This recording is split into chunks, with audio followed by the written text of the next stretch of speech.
Amen? Be a man or woman of your word. Got to move on. Look at verse 5. Back over in chapter 11.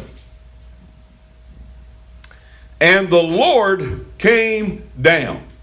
Say that with me. And the Lord came down. Now everybody say it. And the Lord came down.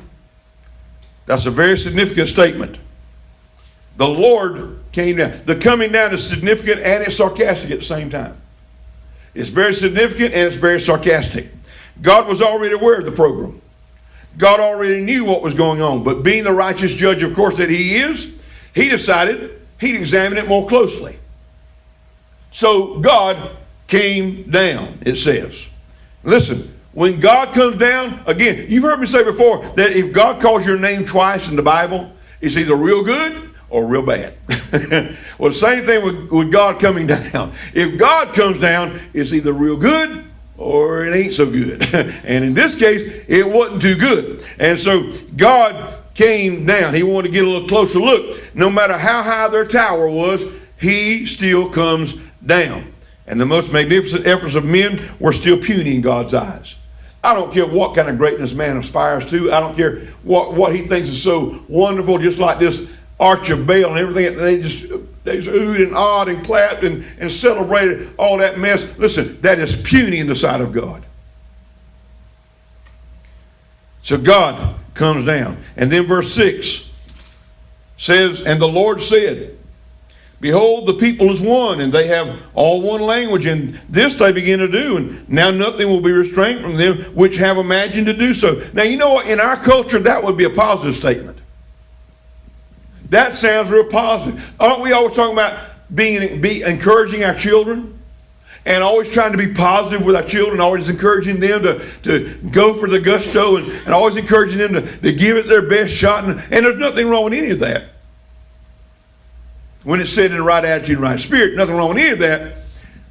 But we look at this and it doesn't have that same connotation to it. It doesn't have that same kind of spirit to it. They begin to do, it says in verse 6. This will be the start, in other words. God is saying this they begin to do. This is the starting point of their rebellion. This is where it begins. And he says the phrase imagine to do means they purposed.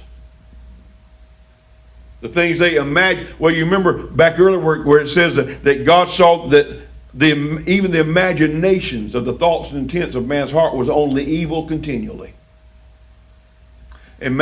Listen, imagination is a good thing as long as it's ordered by God. I believe God gives imagination and wants to use it in a positive fashion. But imagination left unchecked, imagination left to the flesh, is nothing but evil continually. Amen? Then look at verse 7. He says, go to, and again, he's saying, come, let us go down, and there confound their language, that they may not understand one another's speech.